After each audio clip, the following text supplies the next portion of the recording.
guys, kembali lagi bersama kami di Ngopi, Ngobrol Pintar Investasi bersama CMB Sekuritas Indonesia. Saya Vanessa Herman dan bersama saya hari ini ada Laurentius Teiseran. Jadi beliau adalah analis sektor perbankan dari CMB Sekuritas Indonesia.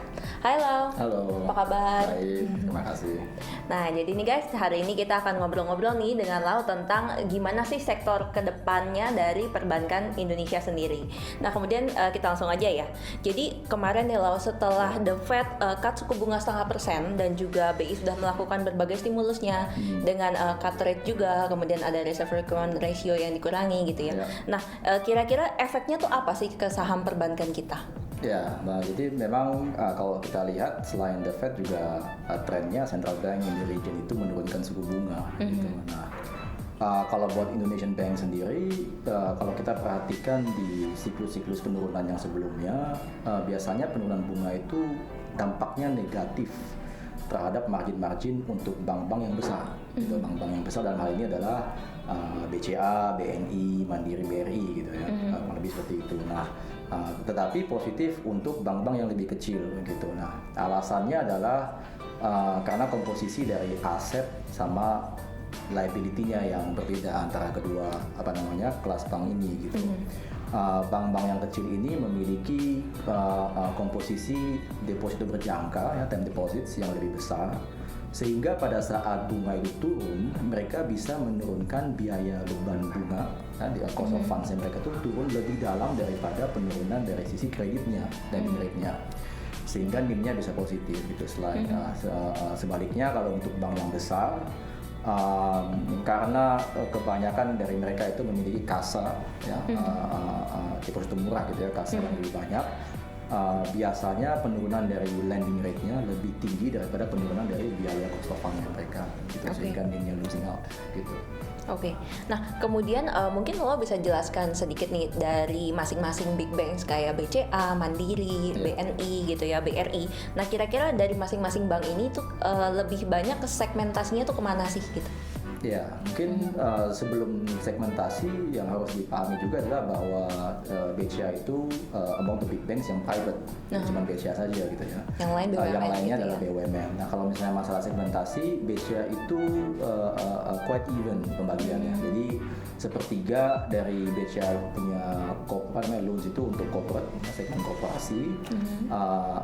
Sepertiga lainnya itu buat segmen yang medium, small loans. Sepertiga lainnya buat konsumsi. Nah, di dalam konsumsi itu ada KPR, ya, KPR, BCA, ada kartu kredit, ada kredit kendaraan gitu. Nah, kalau misalnya BRI itu yang paling berbeda dari Mandiri sama BNI, karena BRI itu fokusnya memang mikro. Dari sisi size dari loans-nya juga jauh lebih kecil gitu ya, yang lainnya ratusan miliar atau triliun bahkan. Kalau BRI itu ya 50 juta per orang gitu, 40 juta per bisnis gitu. Nah, itu segmen mikro gitu. Tetapi BRI juga memiliki segmen-segmen lainnya, tapi fokusnya memang di mikro gitu. Kalau buat BNI sama Mandiri, keduanya itu fokusnya untuk corporate ya, jadi korporasi, di mana di dalamnya didominasi oleh korporasi yang BUMN ya, SOE company sama private juga gitu.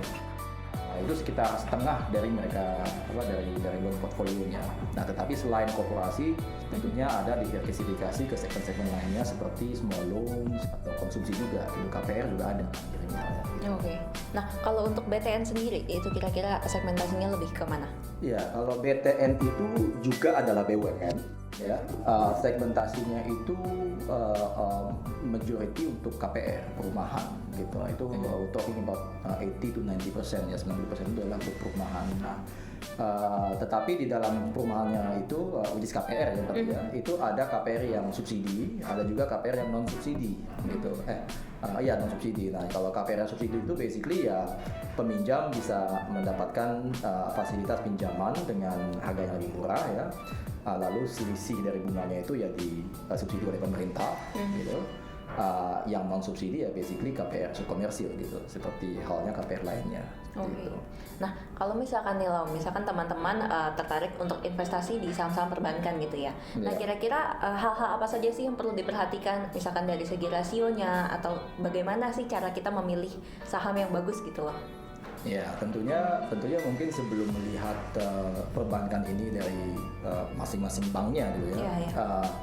Pastinya yang namanya sektor perbankan itu adalah cermin dari perekonomian secara keseluruhan gitu. Jadi tentunya kita juga harus memiliki sebuah pemahaman dari sisi ekonomi dan kondisi perekonomian di negara tersebut gitu. Nah, kalau untuk bank-banknya sendiri dan industri perbankan itu sendiri, beberapa rasio yang perlu dipertimbangkan itu adalah misalnya contohnya LDR gitu ya, the loan to deposit ratio, itu adalah rasio untuk mengindikasikan level likuiditas yang dimiliki oleh setiap bank gitu dalam hal menjalankan bisnisnya.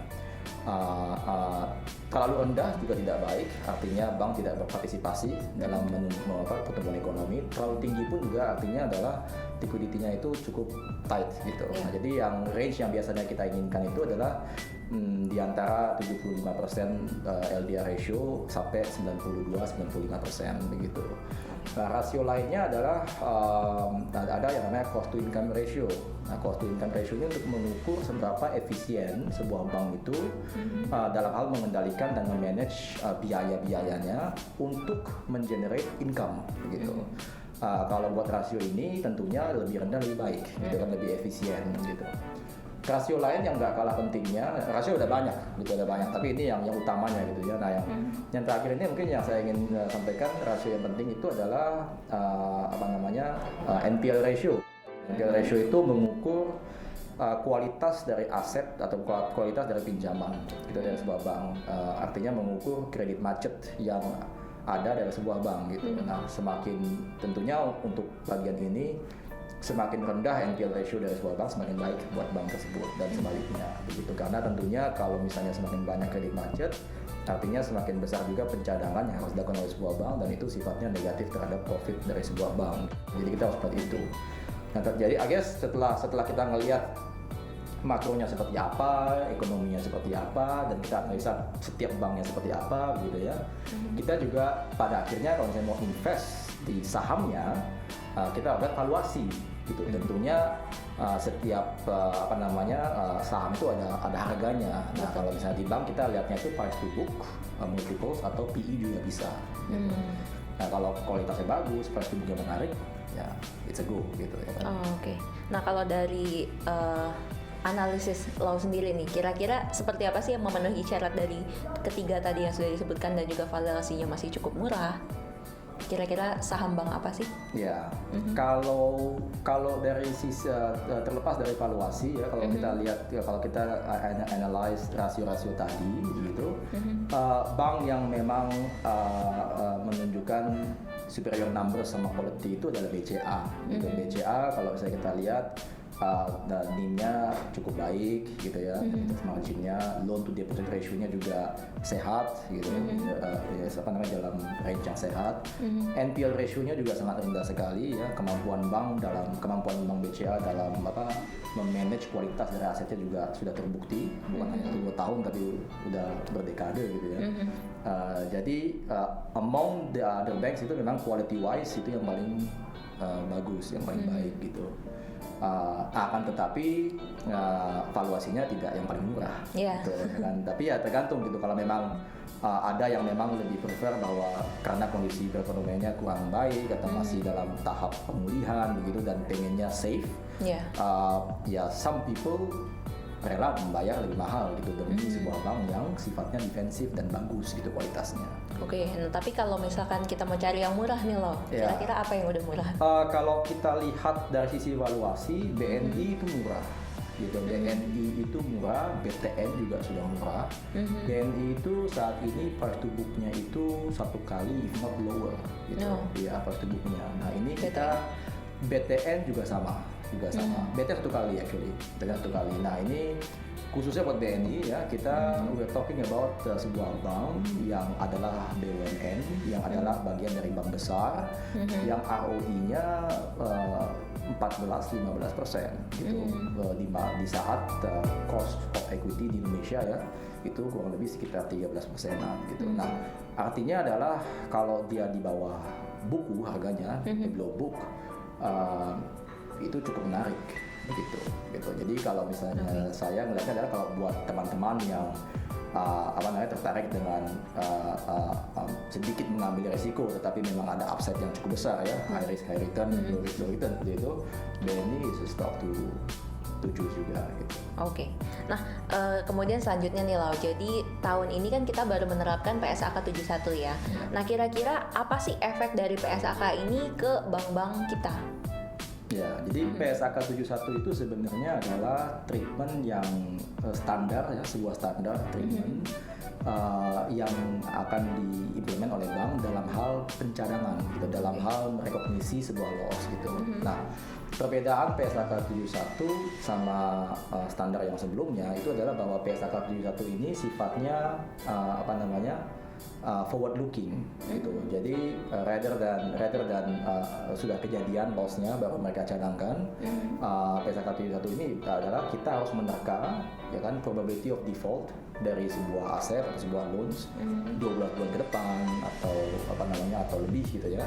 Dan kita harus mencadangkan based on the probability of default tersebut gitu. Artinya adalah secara teori seharusnya pencadangan bank ke depannya itu akan lebih elevated gitu ketimbang dengan standar yang sebelumnya gitu. Ya kalau kita lihat dampaknya ke profit itu apa ya negatif gitu. Jadi mengurangi profit gitu. Jadi mengurangi profit. Harus mencadangkan ya, tapi bisa dikatakan adalah walaupun profitnya berkurang, we are entering a phase di mana perbankan itu akan jauh lebih safe ya kan dibandingkan dengan praktek-praktek sebelumnya misalnya gitu. Oke.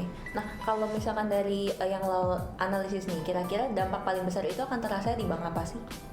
Ya, jadi di Indonesia ini bank bukan hanya 5 atau 6 yang tadi kita discuss ya, bank itu ada banyak ya, bahkan lebih dari 100 begitu. Jadi kalau saya lihat untuk yang bank besar itu mereka memang dengan atau tanpa adanya PSAK 71 sudah selalu konservatif memang dalam hal pencadangan gitu. Jadi adanya sebuah standar yang lebih ketat ya dalam hal ini sebenarnya tidak berdampak besar untuk bank-bank besar seperti BCA, BNI gitu ya, Mandiri, BRI. Tapi kalau misalnya untuk bank-bank yang kecil ya, terutama bank-bank yang NPL coverage-nya di bawah 100% misalnya ya, bisa the like of ya misalnya BTN juga sih sebenarnya ya, BTN itu Danamon begitu ya.